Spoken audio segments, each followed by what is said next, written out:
esteja com a paz do Senhor. O amor de Deus por nós é inexplicável. Louvado seja Deus.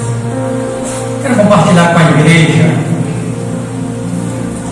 Segundo Reis, livro de Segundo Reis do Antigo Testamento.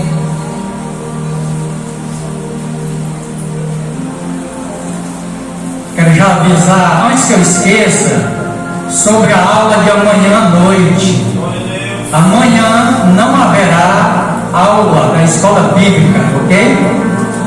Ela foi transferida, falei com o nosso pastor, ele concordou, ela foi transferida a sexta-feira, somente nesta semana, mas ela continuará às segunda-feira, mas amanhã não haverá. Para nós não perder a terceira lição, nós vamos, sexta-feira, a partir das 7 horas, estaremos aqui, ok? Capítulo 5, encontraram? 5 de Segundo Reis.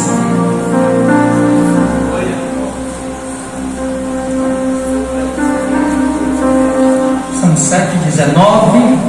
Então vamos ler apenas um versículo, para nós ganhar tempo. Versículo 14 do capítulo 5 de Segundo Reis, que diz da seguinte maneira: então desceu e mergulhou no Jordão 7 vezes, conforme a palavra do homem de Deus, e a sua carne tornou-se como a carne de um menino, e ficou purificado. Louvado seja o nome de Jesus. É um texto bastante conhecido, mas todas as vezes que nós meditamos nesse texto, ele nos traz algo novo, como se estivesse escondido às nossas vistas. Deus fala fortemente conosco. Nós ouvimos a leitura oficial que foi um milagre do cego de Jericó, o Novo Testamento. Então aqui novamente é um milagre, mas não só apenas um milagre. Nós vamos ver que é mais do que um milagre. Não é apenas externo o milagre. O milagre vem primeiramente interno, depois que veio o milagre externo na vida desse homem bastante conhecido, um general do exército da Síria. A Síria, no tempo de Davi, ela pagava tributos a Israel, mas nessa época aqui, do profeta Eliseu, ela se tornou forte. E esse Naamã, esse general, era bastante conhecido, um homem respeitável, pelas conquistas que Deus permitiu. Porque os inimigos do povo de Deus só conquistavam vitória porque Deus queria dar uma lição e ensinar o seu povo.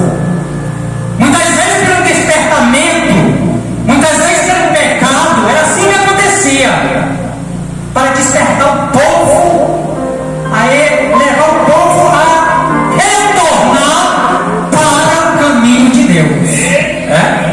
Então aquilo foi muito importante. Nós vemos aqui no versículo 1 que o capitão do exército do rei da Síria era um grande homem diante do seu senhor, ou seja, diante do seu senhor, e de muito respeito, porque por ele o Senhor, olha bem, dera livramento aos sírios, e era este homem herói valoroso, porém leproso. Mas sabemos que a lepra naquela época, ela era mortal. Quando ela vinha forte, era necessário o quê? Isolar do povo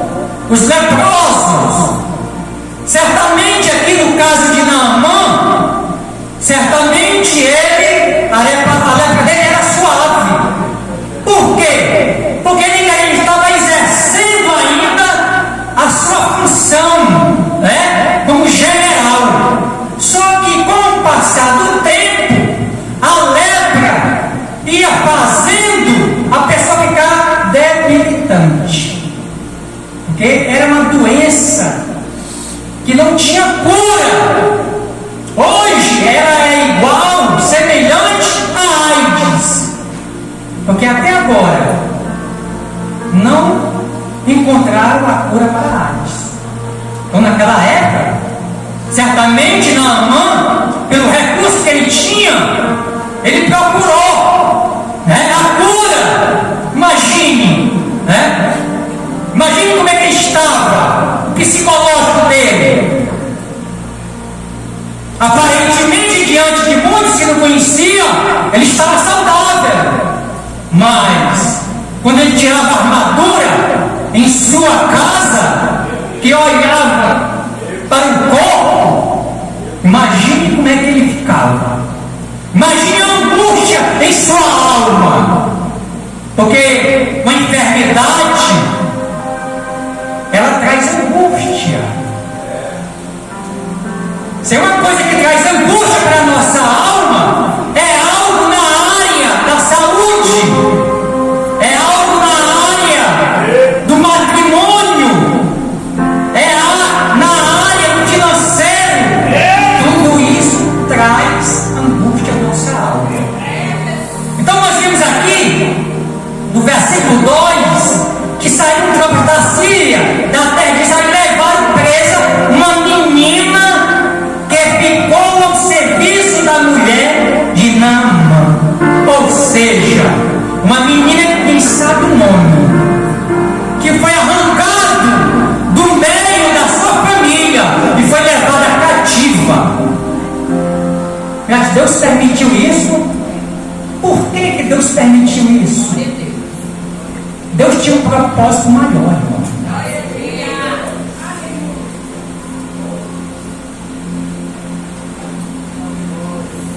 Nada acontece aleatoriamente.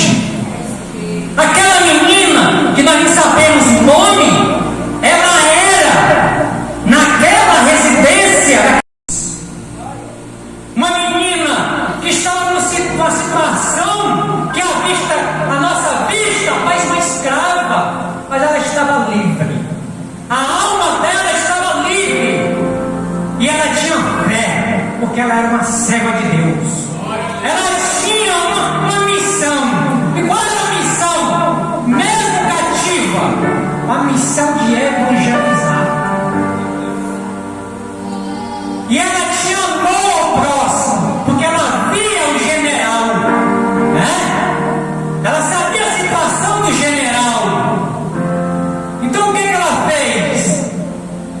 Versículo 3, ela disse: e disse esta sua senhora: antes o meu senhor estivesse diante do profeta que está em Samaria, ele o restauraria da sua lepra. Aquela menina não estava ali em vão. Ela não foi levada para cativa em vão de maneira alguma. Ela tinha uma missão a cumprir. A postura dela naquela situação, se fosse outra, como pode? Eu creio em Deus e fui levado cativa, fui tirado do meio da minha família para ser escrava de um povo inimigo do meu povo, que é Israel. Ela poderia pensar dessa forma, só que não. Só que de maneira alguma ela pensou. Ela manteve o que? Firme a sua fé em Deus. E ela foi luz, porque ela disse para a esposa de Naamã que lá em Samaria existia um profeta de Deus, um homem de Deus, que se o seu senhor se refere a Naamã, porque os escravos naquele tempo se referia ao senhor, aquele que aprisionou ali de senhor, né? Porque a condição dela era de escrava, aparentemente, mas ela estava livre. No entanto, em vez de ela murmurar, ela fez o quê? Ela proclamou o evangelho de Deus na vida daquela família. Ela foi bênção de Deus naquela residência daquele general, porque ela pôs a fé dela em prática. Ela chegou para a senhora dela e disse isso, como está escrito no versículo 3. A esposa disse para o marido, e o marido creu. A evidência que ele creu na palavra daquela menina, que ele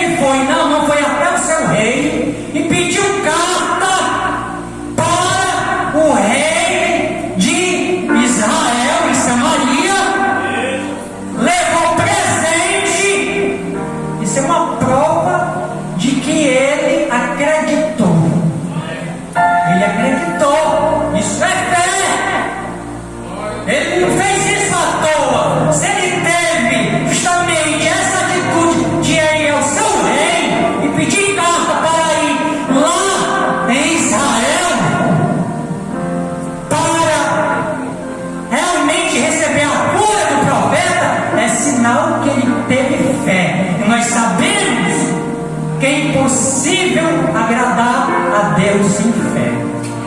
Veja bem, é impossível. Para se aproximar de Deus é necessário que nós tenhamos fé, e essa fé deve ser exercitada. Louvado seja o nome de Jesus, louvado seja Deus. Então Naamã, ele foi lá, né? E quando chegou lá na presença lá do rei, lá com a carta, o rei ficou atônito, porque ele pensava, o que o rei pensava? Eu não posso curar de maneira alguma. Ou seja, o rei, no seu pensamento, iria dizer isso para Naamã, e isso iria causar o quê? Uma guerra. E ele tremia na base, né? Só que o profeta Eliseu ficou sabendo dessa história e enviou apenas um mensageiro. Um mensageiro para dizer a Naamã que fosse até o rio Jordão e se lavasse 7 vezes. Louvado seja o nome de Jesus, louvado seja Deus. Então foi Naamã e notificou ao seu senhor. Vamos passar adiante. E levou a carta, versículo 6, e levou a carta ao rei de Israel, dizendo logo: chegando a ti esta carta, saibas que eu enviei Naamã meu servo para que eu cure da lepra. Aleluia. O versículo 7 diz: e sucedeu que, lendo o rei de Israel a carta, rasgou as suas vestes, ou seja, indignado, porque não podia fazer nada realmente. Ele não podia fazer nada, né? Então ele rasgou as suas vestes e disse: sou eu Deus para matar e para vivificar, para que este envie a mim um homem, para que eu cure da sua lepra. Pelo que deveras notai, peço-vos e vede que buscas ocasião contra mim. Assim disse o rei, né? Mas o versículo 8 diz que sucedeu, porém, que ouviu de Eliseu, homem de Deus, que o rei de Israel rasgava as suas vestes, mandou dizer ao rei: porque rasgaste as tuas vestes? Deixa-o vir a mim, e saberá que há profeta em Israel. É isso aí.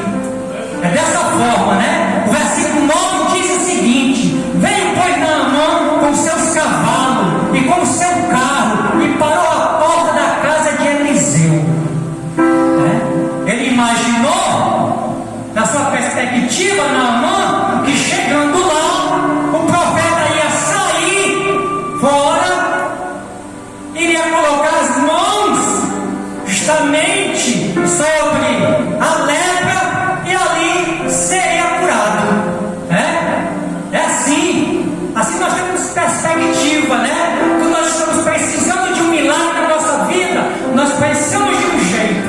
Só que o agir de Deus é diferente daquilo que nós pensamos. Aleluia! Não é do jeito nem do tempo que nós queremos.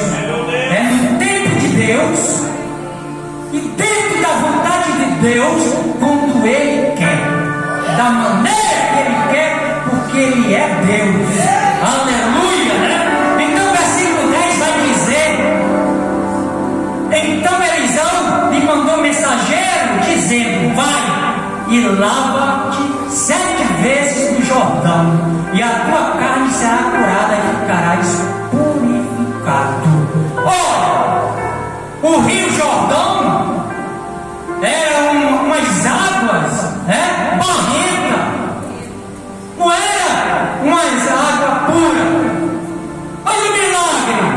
Estava na água. Será que o Senhor esqueceu de mim? Não é assim. Que muitas vezes nós não estamos prontos para receber o milagre de Deus na nossa vida. Assim tem acontecido com muitos na igreja, irmão. Quando recebe o milagre de Deus, esquece que existe um Deus vivo, a qual fez o milagre acontecer em algo impossível para nós. É isso que acontece. E muitas vezes nós não queremos, nós não queremos ver desta forma. Não é verdade?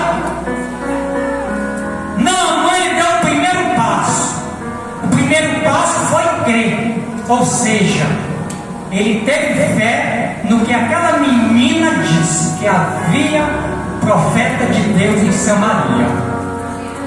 Mas ele precisava de um milagre principal na vida dele. E o milagre principal da vida dele não era a doença dele. O milagre principal da vida dele não era externo, era interno, porque ele era orgulhoso. E o orgulho impede Deus liberar o milagre. Se é uma das coisas que impede Deus liberar o milagre, é o orgulho. Na Síria, ele era um general, mas no reino de Deus tem que descer. No reino de Deus é diferente, tem que descer. Lá ele era general, mas no reino de Deus tem que descer. Tem que obedecer, né? Tem que obedecer. E a obediência, ela é seguida com humildade. E Deus trabalhou nessa parte da vida dele. Deus trabalhou. Deus não fez da maneira que ele queria, não é verdade? Ele quase perdeu o milagre, porque ele bateu em retirada. Mas o seu comandado falou a ele e parece que ele se despertou. Veja bem, então voltou ao homem de Deus, versículo 15.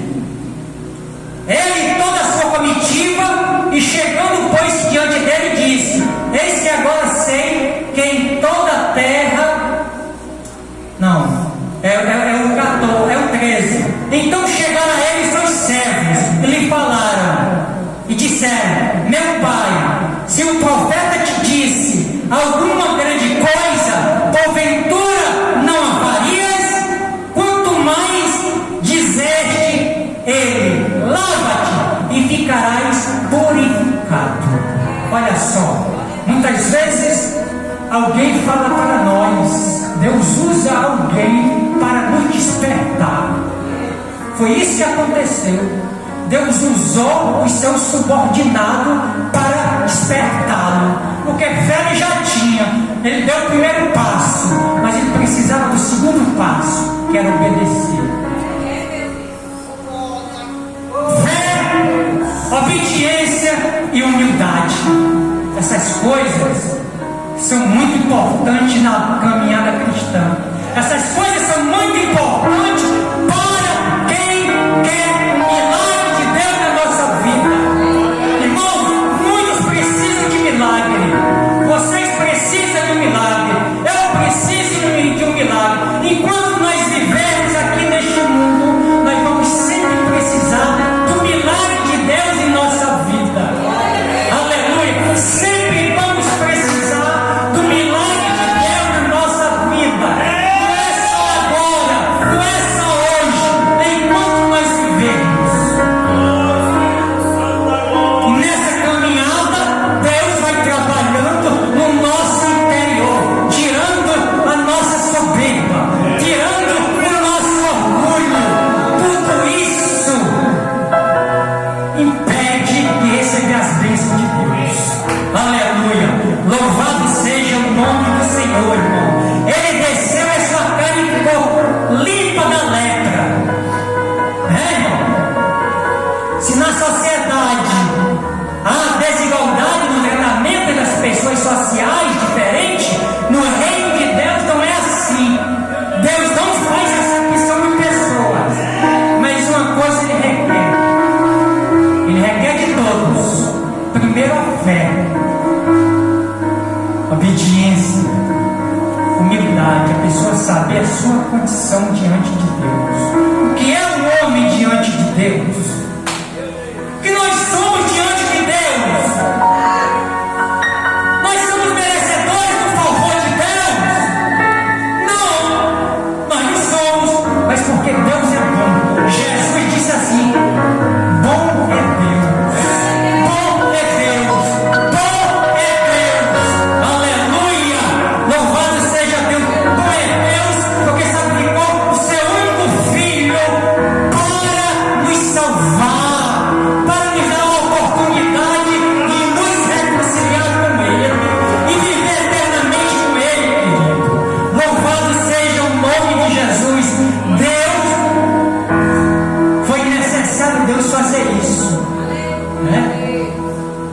abateu a soberba dele para liberar o milagre. Querido, nós temos que a cada dia refletir sobre nós, como Deus está trabalhando na nossa vida.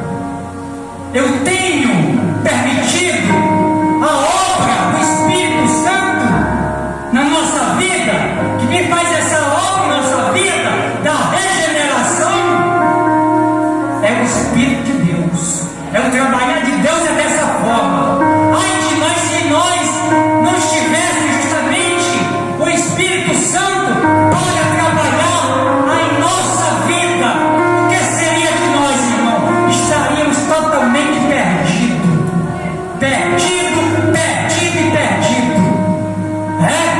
Isso é uma verdade, é uma realidade, irmãos.